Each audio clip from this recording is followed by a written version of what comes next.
त्यो 1 गतेको दिउँसो लगभग पौने 3 बजेको समयमा हामीलाई खबर आउँछ एकजना महिलाले त्यहाँ आफूलाई जलाएको छ भन्ने खबर आएको साथ प्रहरी पुग्छ। स्थानीयवासीहरूसित मिलेर उहाँको उद्धार हुन्छ। उद्धार गर्ने क्रममा एउटा महिला एउटा पुरुष घाइते अवस्थामा फेला पर्नुहुन्छ र हामीले हस्पिटलमा त्यसैको लगभग इमिडिएटली हस्पिटल पुर्याउँछौँ। हस्पिटल पुर्याए पश्चात पहिचान खुल्छ।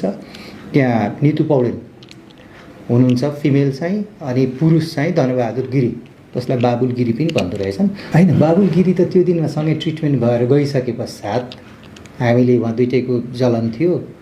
जलन भइसकेपछि उहाँहरू दुईजना कसरी त्यहाँ पुग्नुभयो भन्ने सन्दर्भमा बुझ्नको लागि त्यस दिन पनि लिएर आएका थियौँ। आजसम्म पनि हामीले उहाँकै स्टुडियोमै आगो लागेको प्रयास गर्नुभयो भन्ने समाचार आएको थियो पहिला। तपाईँहरूले हाम्रो प्रिलिमिनरी इन्भेस्टिगेसनमा त्यहाँ उहाँ पुग्नुहुन्छ, त्यहाँ जान्छु पनि भनेको हुनुहुन्छ र त्यहाँ गइसकेपछि ती पुरुष व्यक्ति र उहाँ जो मृतकको बिचमा भनावन हुन्छ र भनावन भइसके पश्चात त्यो बाहिर आएर त्यो घटना भयो। चाहिँ उहाँहरूको बिचमा केही सम्बन्ध थियो र विवादको कारणले गर्दाखेरि त्यो घटना भयो भन्ने इन्फर्मेसन चाहिँ हामीलाई छ। र यति बेला हामीसँग कुराकानी गर्नका लागि जिल्ला प्रहरी परिसर काठमाडौँका एसपी पवन भट्टराईजी हुनुहुन्छ। यो पछिल्लो घटनाबारे हामी बुझ्नेछौँ। सर नमस्कार, स्वागत छ। Thank you. भर्खरै सार्वजनिक भएको गायिका नितु पौडेलको जुन उपचारको क्रममा मृत्यु भयो भन्ने समाचार बाहिरिएको छ, यसको बारेमा थोरै प्रस्ताइदिनु न। नितु पौडेल जो अस्ति घाइते भएर यता कीर्तिपुर हस्पिटलमा उपचाररत हुनुहुन्थ्यो, आज 7 गते बिहान 8:30 बजेको समयमा उहाँको मृत्यु भएको छ। प्रहरीले प्रारम्भिक अनुसन्धान गर्दाखेरि मृत्युको कारण के रहेछ, के पत्ता लाग्यो, थोरै यो पनि बताइदिनु।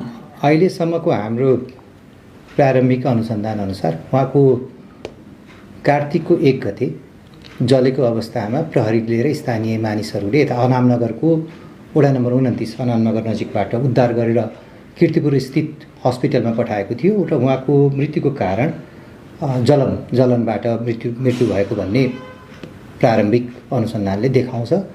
र आज एउटा जाहेरी प्राप्त भएको छ।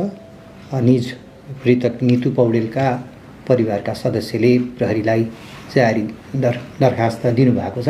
त्यसअनुसार हामीले एकजना प्रतिवादी बाबुल गिरी, धनबहादुर गिरी हो उहाँको नाम, उहाँलाई नियन्त्रणमा लिएर अनुसन्धान गरिरहेको छ। जस्तो त्यहाँको स्थलगत अवस्था चाहिँ कस्तो थियो? त्यो 1 गतेको दिउँसो लगभग पौने 3 बजेको समयमा हामीलाई खबर आउँछ एकजना महिलाले त्यहाँ आफूलाई जलाएको छ भन्ने खबर आएको साथ प्रहरी पुग्छ। स्थानीयवासीहरूसित मिलेर उहाँको उद्धार हुन्छ।